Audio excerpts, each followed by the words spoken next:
It's been a funny old week. So I thought I'd tell you about it.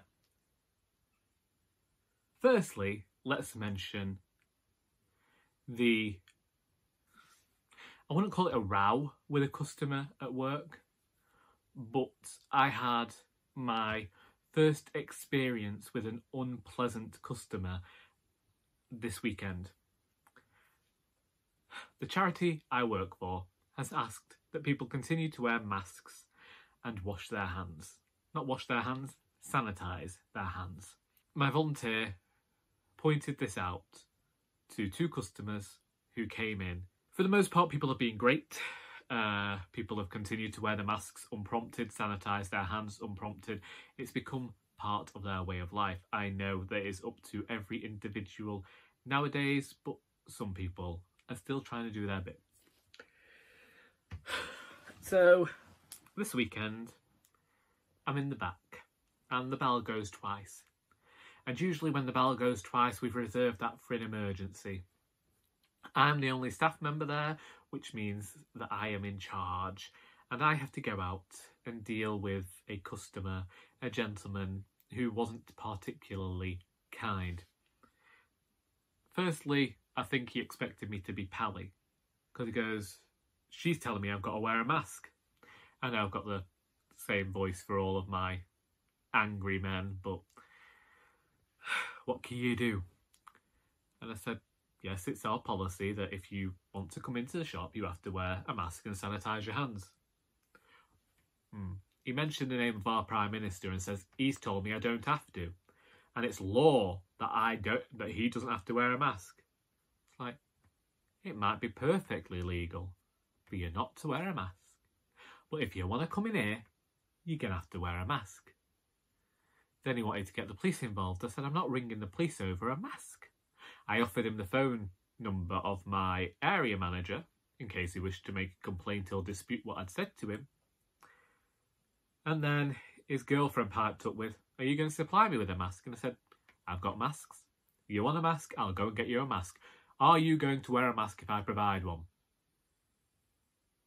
So I got them. I gave them the mask. And I still regret to this moment not saying to them, I'm not letting you into this shop anyway because you've been aggressive and intimidating towards my volunteers. But I didn't think about that until afterwards when we were closing. And I just thought, well, I don't have to worry anyway because another one of the volunteers went out and told him off. I said to him, we're all trying to do our bit, that the woman he was having a go at is a volunteer and she's not getting paid to stand there and get shouted at by him. And where does he think he's coming from, shouting at somebody more senior than him? Either way, he didn't buy anything, and that's another reason I wish I hadn't let him in. Also, like, if it was an horrible person, I'd probably accept that sort of anger and aggression. But at the end of the day on a Saturday, I just wasn't in the mood. He also used the line on me, I've travelled 30 miles and you're the first shop I've come into and you're telling me I've got to wear a mask. And like, you'd have the same thing with any of the shops on the road that I'm on because they're all making them wear masks around there. He would have been in for a shock. I hope he used the masks I gave him for free. Well, anyway, hi everyone. My name's Charlie and today it's pouring it down with rain outside. I finally got up to the forest again this morning. It's been 3 weeks. First week Sally was in season, so I didn't take her then. And I just went for walks up and down the canal, which went into the second week as well. And then the third week we had that heat wave. So this could have actually been week 4. I don't know. But we finally made it back. And because it looks like it was threatening rain, that's the only reason I can think of, mixed with the fact that I was up there early, we had the forest to ourselves. And it was great. And we were there for an hour and a half, just meandering around the forest. And it was great. It was brilliant.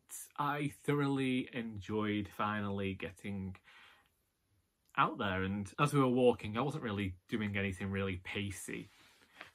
Sometimes I can tell when I'm having more of a languid day, and I definitely felt more languid and slow walking around the forest. Again, I did a different route, but it was much preferred this time, the way that I did it, because the path that I took to start is the path that I've been ending on, and I realised that I much prefer to start going up this path and then coming back the other way than I have been doing. So I did that. And yeah, it was fun.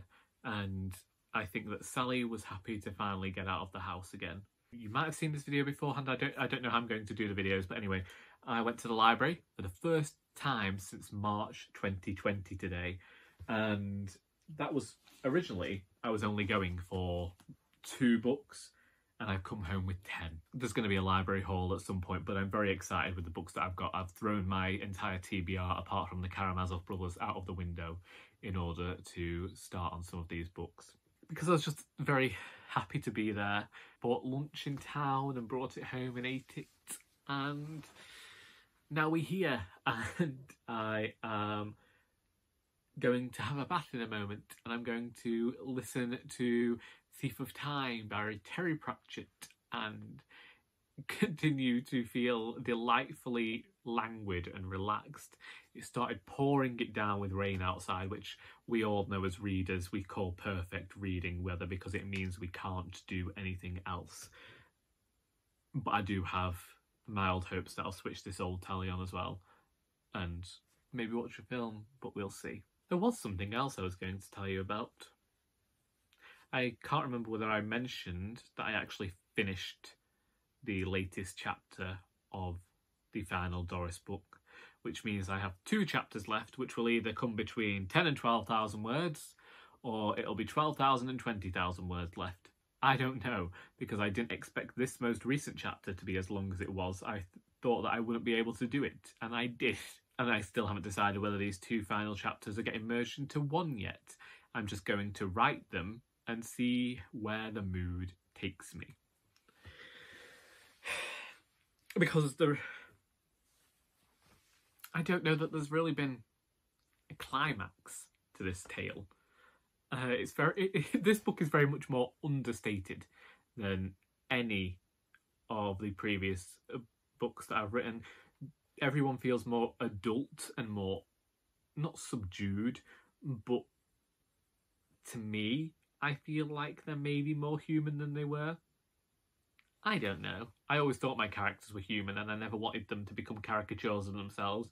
And then everyone said I wrote brilliant caricatures, and I thought, well, okay, then we'll go with it. I swear there was more I wanted to tell you. There were definitely 2 things, and I've said one, which was oh, yeah, neighbour's friend crashed into my car last Wednesday. She was reversing down the road. She reversed into the back of my car. My dad was there at the time, so he called me down from the house. She hasn't really caused much damage. She's knocked a mudguard off and she cracked the hubcap and scratched the paintwork a bit. I was just prepared to leave everything, like, you know. I wasn't too fussed, really, which everyone says is not normal and people should be more upset when someone crashes into their car. But I was like, well, it was an accident. Anyway, she's contacted her insurance company and they sent me a bouquet of flowers and told me to get in touch about repairs. And I was just like, why? Why do I need to get in touch about repairs or anything? The mudguard thing can be easily fixed with a bit of glue or tape, I don't know. I go for an MOT in November anyway, which doesn't seem that far away. Maybe like 4 months away, 3 or 4 months away.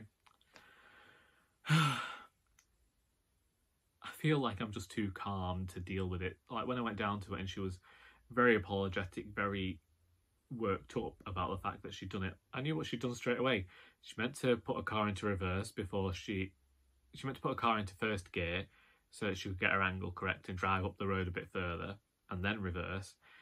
Thought she'd put a car into first gear, hadn't put a car into first gear, accidentally reversed into my car, and then that bounced off my car and hit a wall. Her car has much more damage to it than mine does, so I didn't really feel like I could get upset about what had gone on, because it was a case of, I can't really say anyone was at fault. It was an accident, and these things happen. Sometimes I wonder whether this sense of calm that I perpetuate. I like things to remain calm. I can't really cope with much fast-paced at the moment, and I've said this a lot. And I like the whole take it easy approach to things. I find it very difficult when people are there getting aggressive or getting irate or any type of way, because like, this is really ruining the flow here. Can you just bring it down to my level a bit? Speak to me how I'm speaking to you. This is in relation to the angry man at the start of the video. I don't know, maybe he wanted somebody to shout at. Maybe he'd been looking for his first opportunity to have a go at being asked to wear a mask, and it finally came up at a charity shop. Some people are weird. Either way, we all know that characters like that will one day end up in a book of mine. Either way, there was a person I saw on YouTube, not on YouTube, but there's a person I saw on Instagram, did a great video, I ended up following them. It was good. If I remember who they are, I'll leave a link in the description.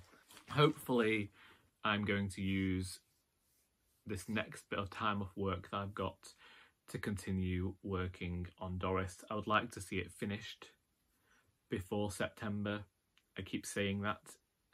I had hopes to have it out in June of last year, so 14 months late to have even finished it does seem like a bit of a disappointment. At the same time, I don't know that I'll care as long as it's finished. Also, there are some big time writers there who have some very stalwart fans fighting in their corner, reading their books over and over again, who've been waiting longer than a decade for the final book in a series. Whilst it's not going to have been 2 years and they're getting the next Doris book, they did get a Doris and an Ellis, and now the final Doris book is twice the size of the previous Doris book. So, you know, you're getting more for your money and more for your weight if you're in the UK. No idea how things are going to go in when it comes to having to send stuff to Europe. I also want to use this time to read some more and catch up on my reading and catch up on just decomposing and returning to some semblance of a human being in my head, because sometimes I think that working in a retail environment and having to deal with people when you're a person that very much enjoys their own company, having to deal with all of these people, you need time to reacclimatise. We'll see. I'm going to disappear because my cup of tea has gone cold and I'm just rambling incessantly with no direction now. So, if you would like to discuss anything I've mentioned in today's video, then please feel free to do so in the comments. What are you reading, what are you writing, what you're watching, what are you listening to? I hope that you got something out of this video, even if it was just something to watch whilst you're on the toilet. Please put the phone down before you wipe. And until next time, that is all.